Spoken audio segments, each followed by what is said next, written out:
Hello and welcome back to the series Masters of the Chessboard. In this series we're going through the games in the book by Richard Reti, Masters of the Chessboard, looking at each of the games in that book one at a time and Reti's analysis of those games. Now we are continuing to look at the games of Akiba Rubinstein, who has the black pieces, and his opponent is the familiar Siegbert Tarrasch, who has the white pieces.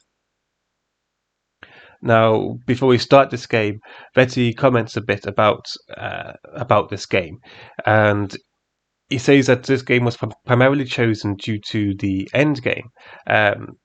We saw in the past when Steinitz had played some games, we saw past games about the theories of Steinitz, where you would try and push your pawns, where if you have a bishop pair, which is what happens in the game, versus a bishop and knight, you would try and push your pawns to restrict your opponent's knight, and hopefully also put your pawns on light squares to restrict your opponent's bishop. And we see that quite well in this game. However, what we also see is Tarrasch, who ends up with the bishop and the knight. Tarrasch also knows about Steinitz's theories. He's also very well acquainted with them, and he plays very well according to Steinitz's theories.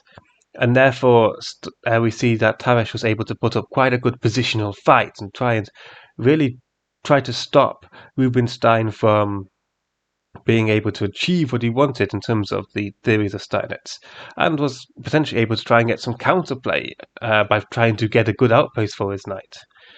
And we haven't really seen that before because obviously in the past games that we saw of perhaps Steinitz himself, well, Steinitz's opponents weren't very well acquainted with Steinitz's own theories because they weren't developed yet. Now in this game we see e4, e5, knight f3, knight c6, knight c3 going into 3 knights, going into the 4 knights, going into the 4 knights Spanish.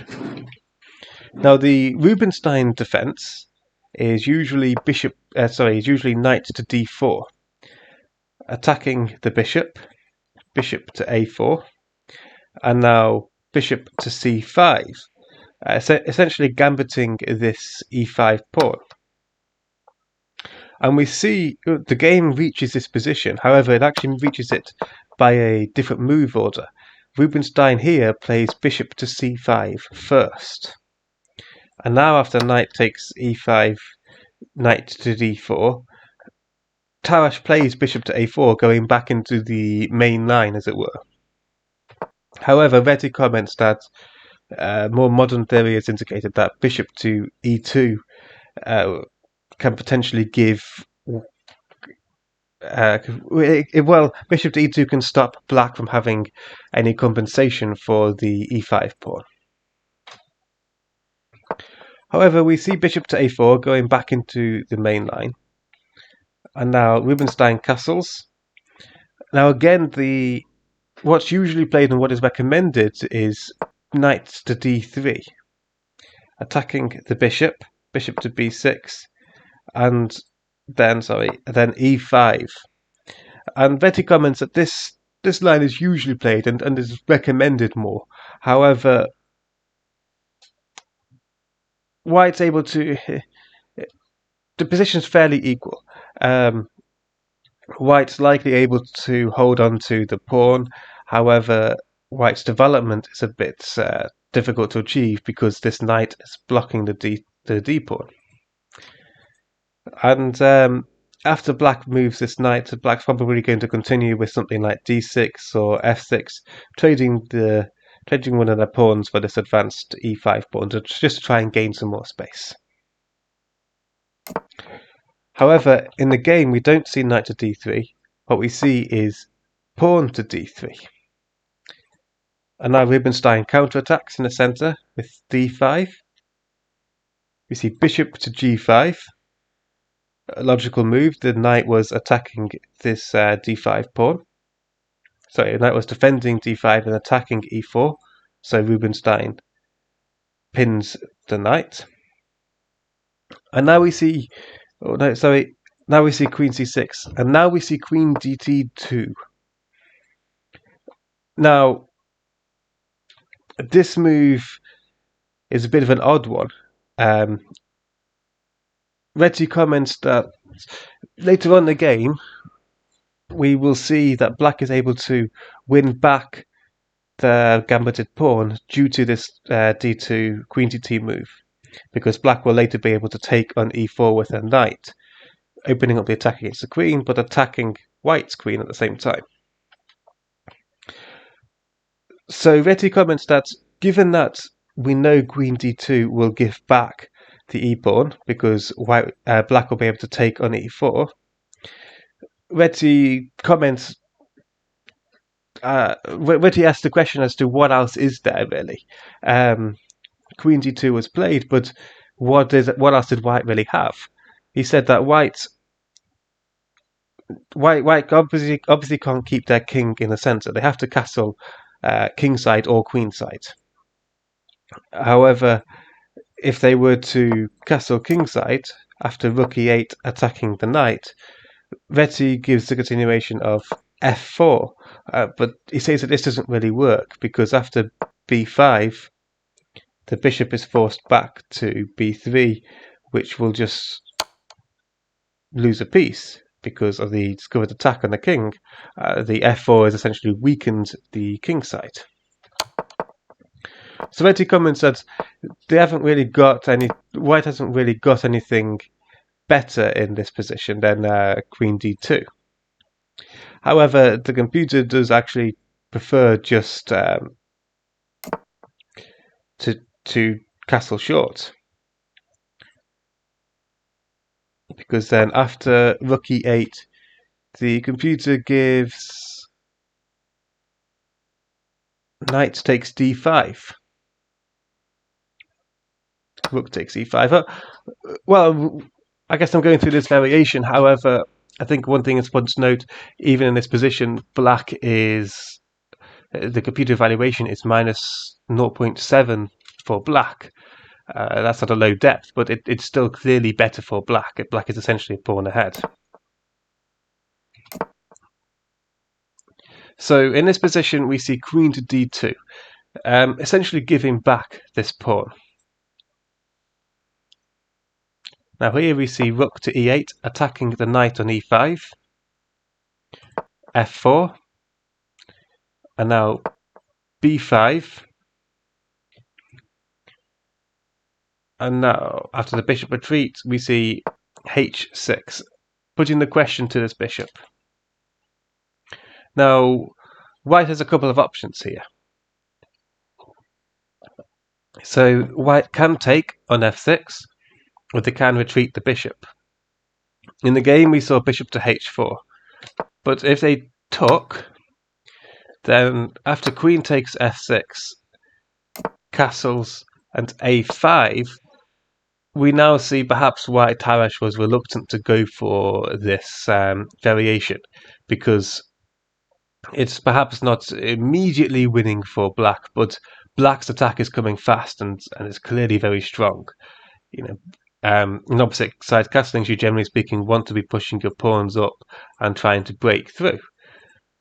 Where now white's pawns here are still on the original squares, whereas black's pawns are ready to attack. They're hitting next move. And a pretty little continuation given by Reti is e takes d5, a4, knight to e4, queen e7, d6, and now a takes b3, sacrificing the queen for the bishop, because after d takes e7, b takes a2, white has no way to prevent black from making a new queen. So it's a nice little continuation, that is.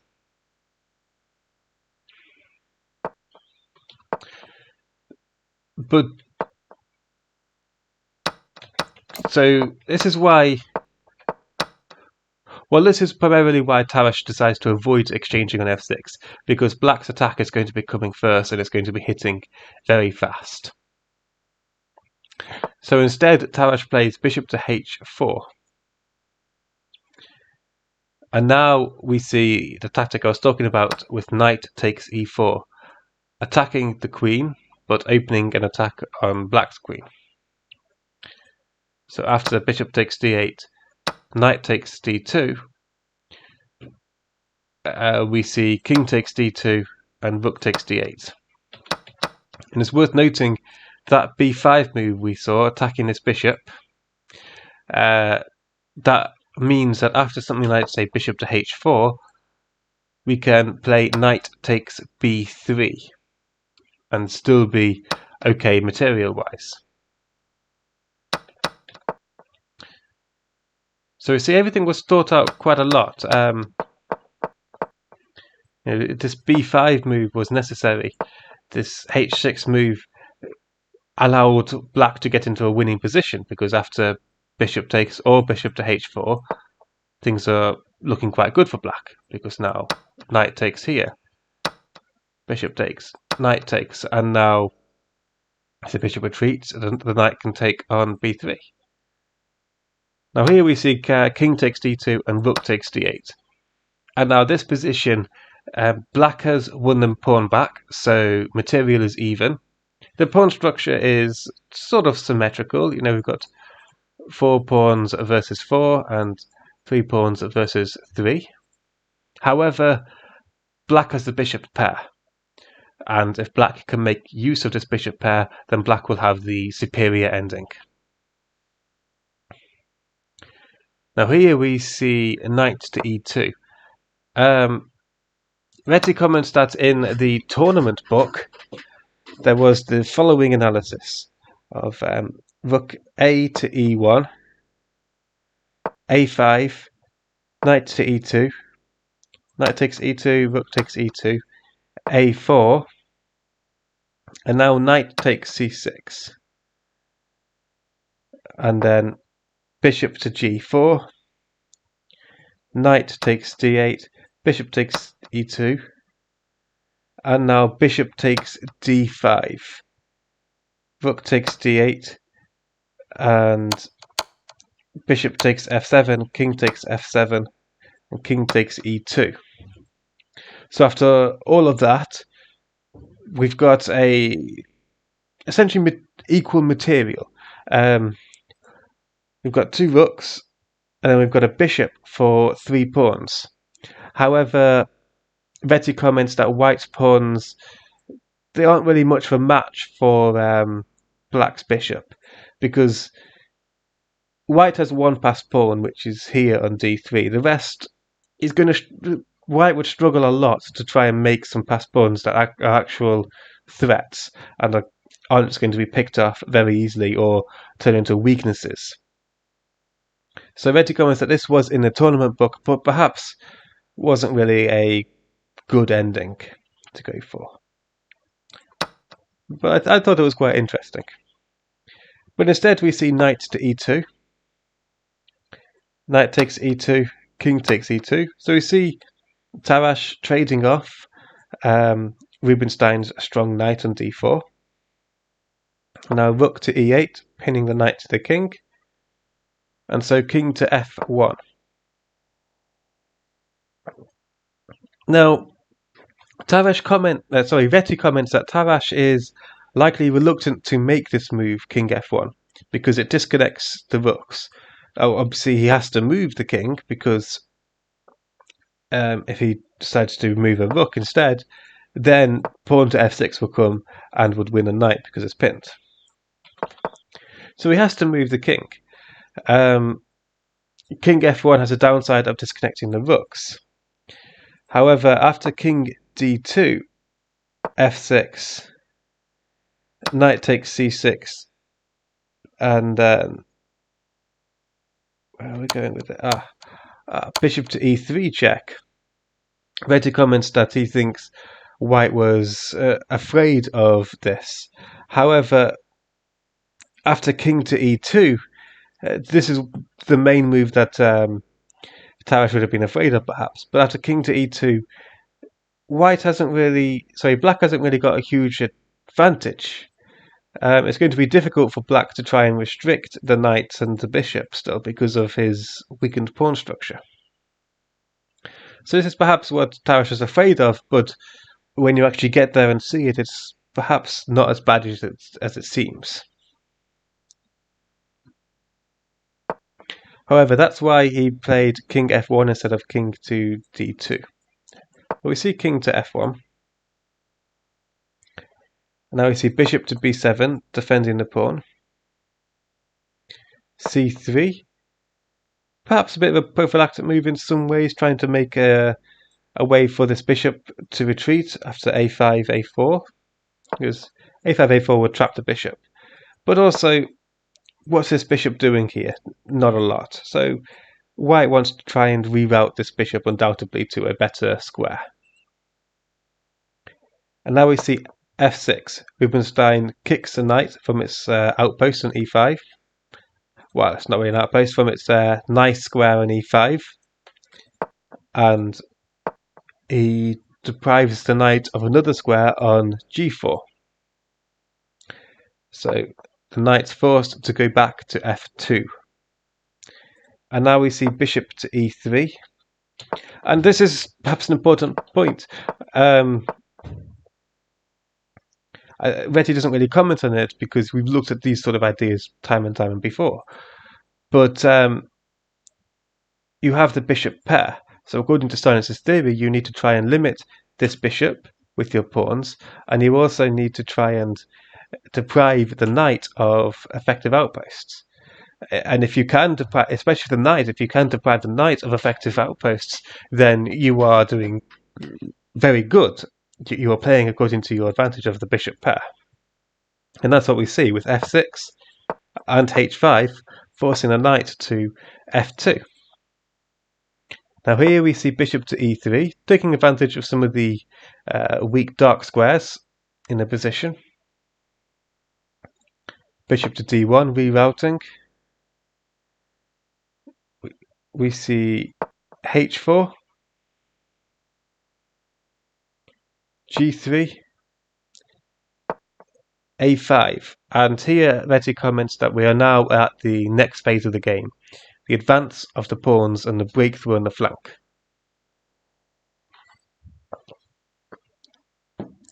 Now here we see bishop to f3. So white rerouted their bishop so it's a bit more active. So on a better diagonal than it was here. Although it's still restricted by black's pawns. Now here we see b4, king to g2, b takes c3, b takes c3, bishop to a6, and c4. So this is quite a key point. It's something we didn't really see in the earlier games of Steinitz. Steinitz's opponents often allowed their bishops to be completely restricted by their opponent's pawns. However, here Tarrasch knows more about the rules of Steinitz, and so knows that he can't just allow black to just limit his bishop, but he has to try and strike in the centre. He has to give his bishop a lot more scope. And so he plays c4, attacking the pawn chains of d5 and c6, hoping to try and get more scope for this bishop. So Tarrasch is fighting back positionally, which is something we didn't really see in the previous games. Now here we see rook a to d8. Black defends the pawn with the rook. Now Reti does comment that this is a passive place for the rook, and the computer's move was actually even rook a to b8, preferring activity. However, he says that the king will be able to move over to d6 later on in the game to defend the d5 pawn, which would relieve the rook of its defensive duties. And he also comments that it's not black should be more able to bring his rook across to bring his king across to defend the pawn, bring his king to the centre of the board. So black should be more able to centralise his king than white, because black has the bishop pair. And as a rule of thumb, you're generally more able to move your king to the centre of the board if you had the bishop pair than if you don't. And we've looked at that in a few other games in the past. So here we see c takes d5, c takes d5, and rook h to d8, defending this pawn, because the threat obviously was to take and then take. So we see rook h to d1, defending the pawn, rook to e7, knight to g4, h takes g3, h takes g3, bishop to d4 is preventing this pawn from advancing and attacking this rook, and centralizing the bishop in a nice little square where it can't be attacked. We see rook a to c1, rook to b7, controlling the open file, rook to c2, king f7, knight f2, and now rook to b2. And here Reti comments that black doesn't really need the rooks anymore. Black managed to break through on the queen side, and the rooks were necessary to try and aid that breakthrough in the queen side. But now black has managed to break through. He doesn't really need the rooks, so he's hoping to perhaps exchange his rooks and then bring the king across to the queen side. That's one potential plan that he would have.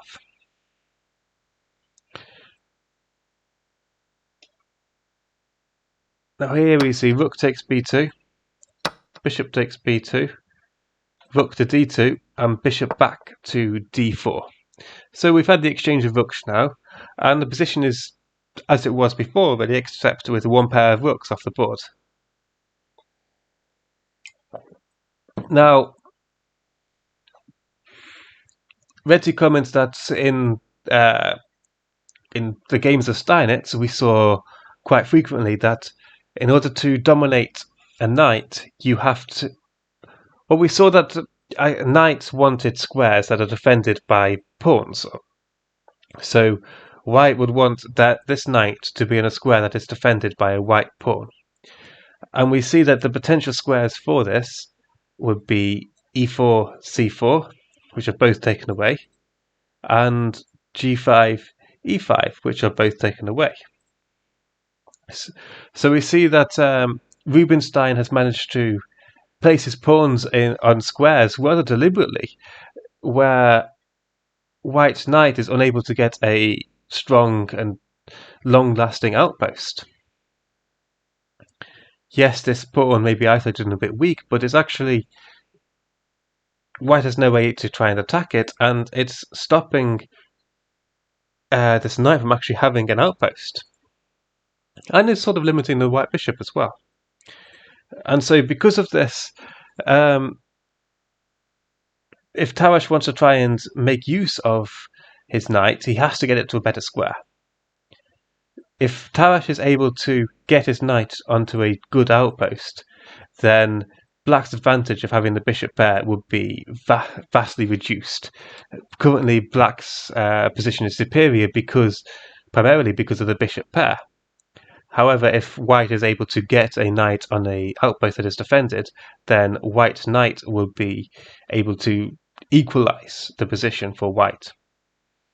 And so Tarrasch comes up with a plan to do this. He's hoping to push e5 and then bring the knight to e6.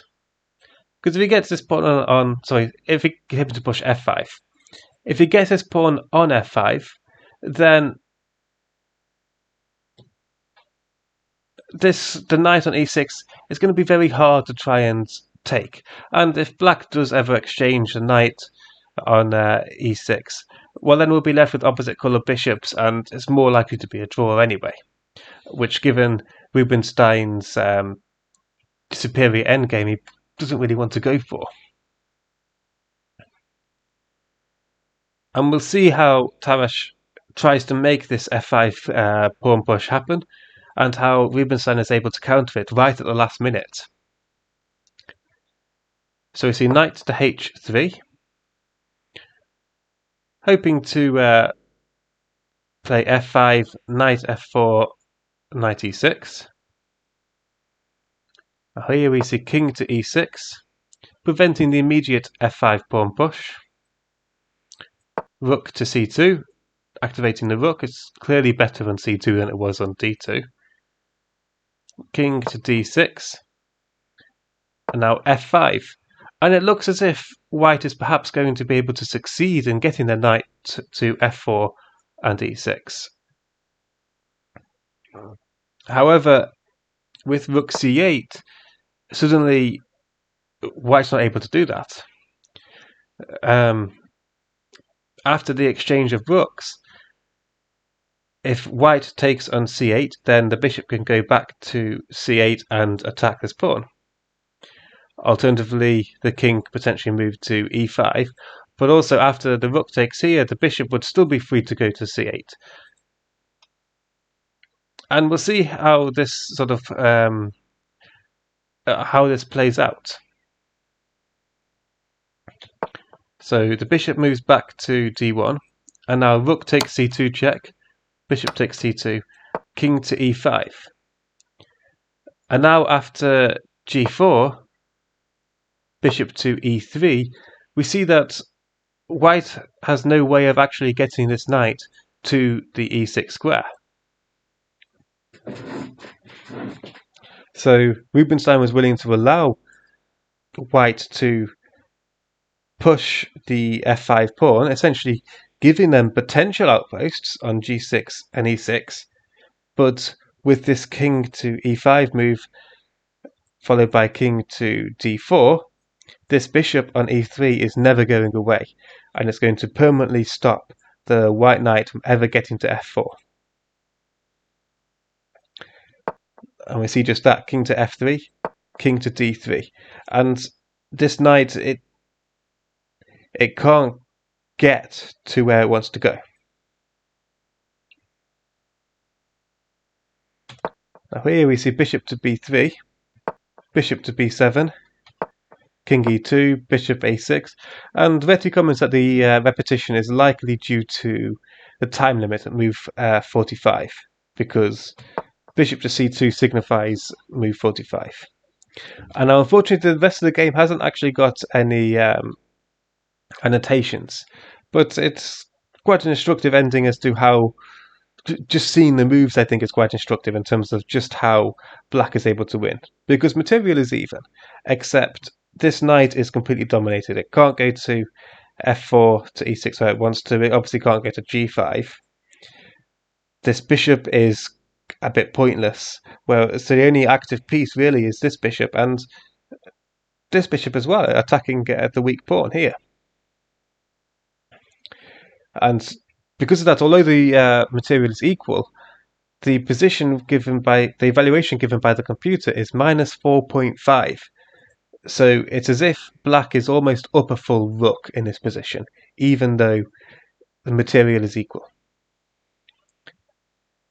Now we see bishop to b5, a4, kicking the bishop away, bishop to d7,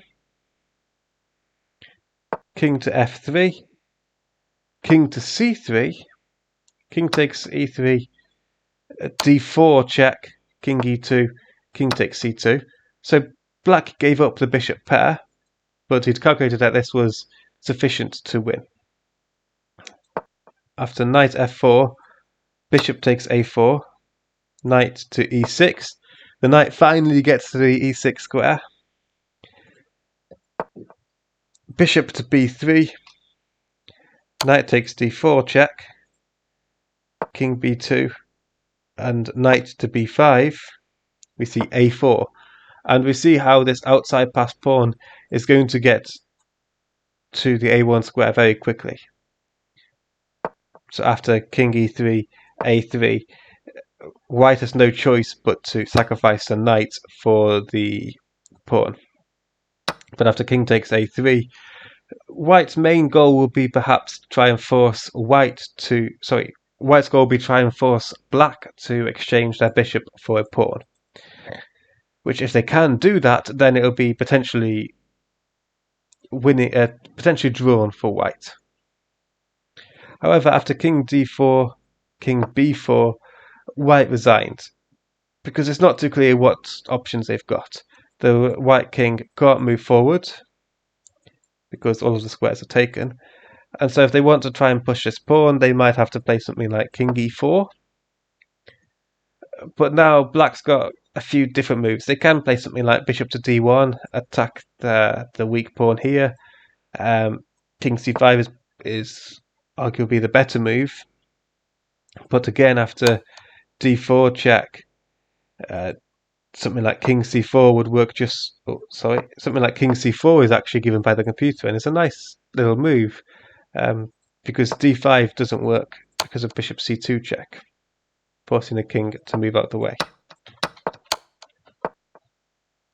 So no matter what white does now, if white pushes the pawn, white's lost the pawn. If white moves the king, then you're probably just going to lose the pawn anyway. The king can go to here, you can play the bishop out, and you're going to lose the pawn, you're going to lose these two pawns very easily.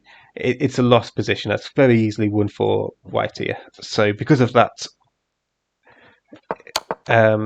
Tarrasch had no desire to go any further from this point. At this point, Tarrasch resigned. So there we have it. That was game number 40, the second game by Rubinstein. I hope you enjoyed it. If you did, please like, comment and subscribe, and I hope to see you next time for another game of Rubinstein. Thank you for watching.